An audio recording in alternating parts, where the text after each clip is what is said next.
تاج شریعہ سونا فخر ازہر سونا. فہرست بہت لمبی ہے مگر میں اس مختصر سے وقت میں صرف ایک ایسے گروہ کو بے نقاب کرنا چاہتا ہوں جو شب و روز نفس کی اتباع میں منہمک ہے. اس گروہ کا نام دعوت اسلامی ہے. مناسب ہوگا کہ اب انہیں دعوت اسلامی کے بجائے دعوت الیاسی کہا جائے. اس گروہ نے ابتدائی دور میں اعلیٰ حضرت کا نام لے لے کر خوب چکنی چوپڑی باتیں کر کے لوگوں کو اپنے قریب کیا. ٹی وی دیکھنا حرام ہے، ٹی وی شیطان ہے، شیطان کو گھر سے باہر نکالو، یہ کہہ کر نہ جانے سینکڑوں گھروں سے، کئی گھروں سے ٹی ویوں کو باہر نکال کر بیچ چوراہے پہ توڑوائے. مگر کچھ ہی دن نہ گزرے جانے ایسا کیا ہوا کہ خود ٹی وی کے شیدا بن گئے. اچانک ٹی وی کو اوڑھنا بچھونا بنا لیا گیا. ٹی وی کو شیطان کہنے والے خود چینل کے مالک بن گئے.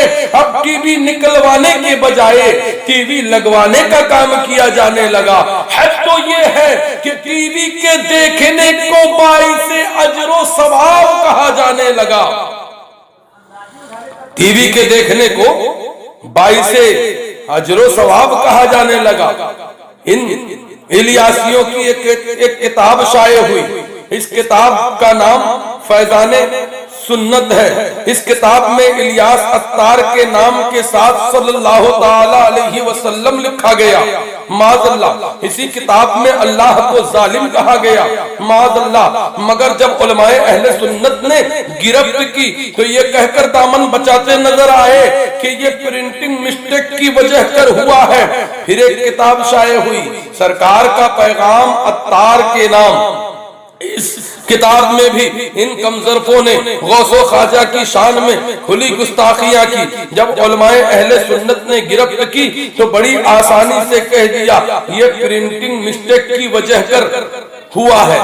ان کی انہی خرافاتیوں کی وجہ کر سیدی سرکار تاج الشریعہ علیہ رحمت و رضوان نے فرمایا کہ یہ مسلک اعلیٰ حضرت کے داعی و مبلغ نہیں. اور آپ کے مشیر کار سیدی سرکار امین شریعت علیہ رحمت و رضوان نے فرمایا کہ ناگپور کے مفتی عبدالحلیم میرے پاس آئے تھے. انہوں نے کہا حضرت دعوت اسلامی میں شامل ہو جائیں. میں نے کہا کہ ہماری خود کی جماعت رضائے مصطفیٰ ہے، میں اس کے لیے کام کرتا ہوں. اس طرح اللہ نے مجھے اس سے بچا لیا. سرکار امین شریعت کے جملہ پہ غور کیجئے. اللہ نے مجھے اس سے بچا لیا. اے سنبل پور کے باشعور مسلمانوں، تم بخوبی جانتے ہو بچا کس سے جا سکتا ہے. اور اللہ کا ولی قطب چھتیس گڑھ کہہ رہا ہے کہ مجھے اللہ نے اس سے بچا لیا، مجھے اللہ نے اس سے بچا لیا. یہ تو گزشتہ دنوں کی بات تھی. مگر حال ہی میں الیاس عطار کے مرید خاص عمران عطاری کا جو بیان آیا جو اب تک سوشل میڈیا میں وائرل ہو رہا ہے. عمران عطاری نے کہا کہ ہمارے امیر اہل سنت کی زندگی غوث اعظم کی زندگی کی طرح ہے. وہی انداز، وہی شفقت وغیرہ وغیرہ. بڑے بڑے غوث قطب ابدال زمانے بھر میں آئے مگر جو کام امیر اہل سنت نے کیا ہے اس کی مثال گزشتہ کئی صدیوں میں نہیں ملتی. میں کہوں گا عمران عطاری کہاں غوث اعظم کی بابرکت ذات اور کہاں تمہارا پیر عطار. کسی شاعر نے کیا خوب کہا ہے لباس میں وہ چمک دمک ہے کہ دیکھنے میں لگے ملک ہے مگر چھپی دل میں ہے برائی. کوئی سنے گا تو کیا کہے گا اور اگر ستارے پہ کوئی تھوکے پڑے گا واپس اسی کے منہ پہ شمع کرے چاند پر چڑھائی. کوئی سنے گا تو کیا کہے گا، کوئی سنے گا تو کیا کہے گا.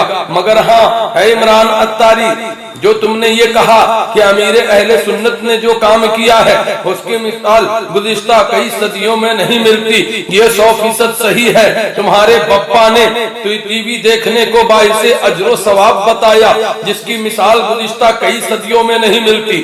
گھر گھر میں ٹی وی لگوایا جس کی مثال گزشتہ کئی صدیوں میں نہیں ملتی.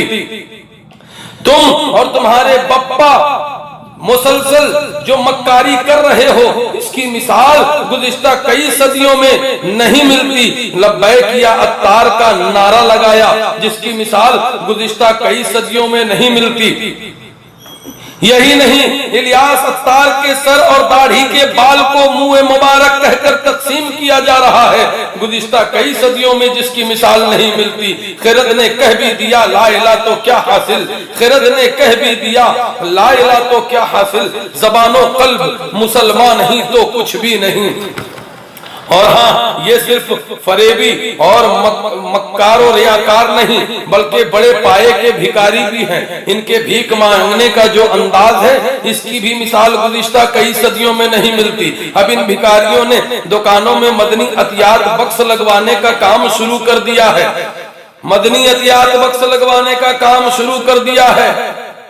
بغور ملاحظہ کرو، عطیات بکس میں لکھا ہوا ہے کہ اس میں زکوٰۃ و فطرات کی رقم نہ ڈالیں، ساتھ ہی اس بکس میں یہ بھی نیچے کی طرف دعائے عطار کچھ اس طرح تحریر ہے کہ اللہ عز و جل مدنی عطیات بکس میں روپیہ جمع کرنے والے اور اسے سنبھال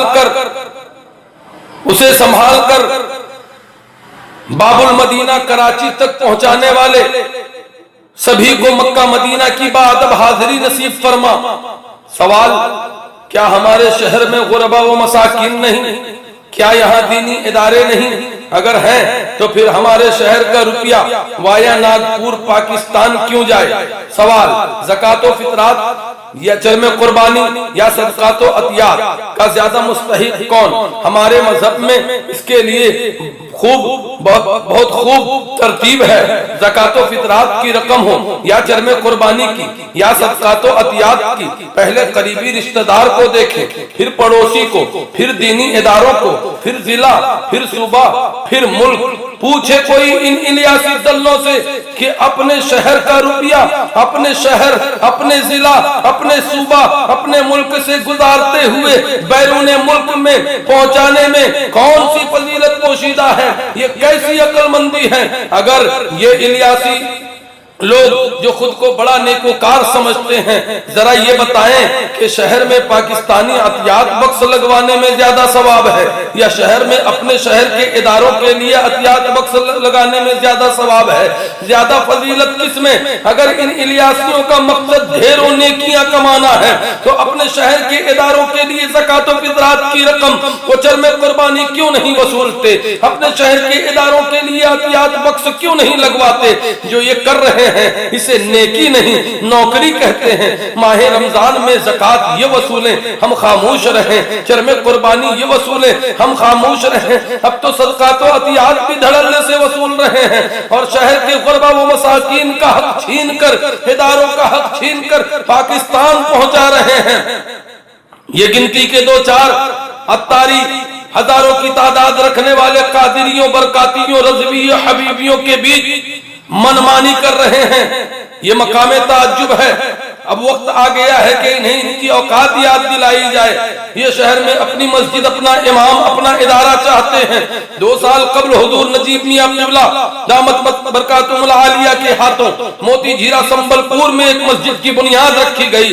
بنیاد رکھتے وقت مسجد کا نام سنی بریلوی مشتری مسجد تھا، مگر کچھ ہی دنوں میں اسے بدل کر دعوت اسلامی مشتری مسجد کر دیا گیا اور مدرسہ کی تیاری چل رہی ہے۔ بہرکیف اس زخم کو فوراً سے پیشتر علاج ہونا چاہیے، کہیں یہ ناسور نہ بن جائے، کہیں یہ ناسور نہ بن جائے۔ کئی ذہنوں میں یہ سوال سر ابھار سکتا ہے کہ اگر یہ غلط ہیں تو شہر کے دیگر علماء ائمہ کیوں نہیں بولتے؟ میں کہوں گا پیارے، اس کا جواب براہ راست علماء اور ائمہ سے لیا جائے تو بہتر ہوگا۔ ہونا تو یہی چاہیے کہ اگر یہ صحیح ہیں تو ان کا کھل کر ان کی حمایت کی جائے، اور اگر یہ غلط ہیں تو کھل کر ان کا رد کیا جائے، یہ بیچ والا معاملہ کہیں صلح کلیت کے قریب نہ کر دے۔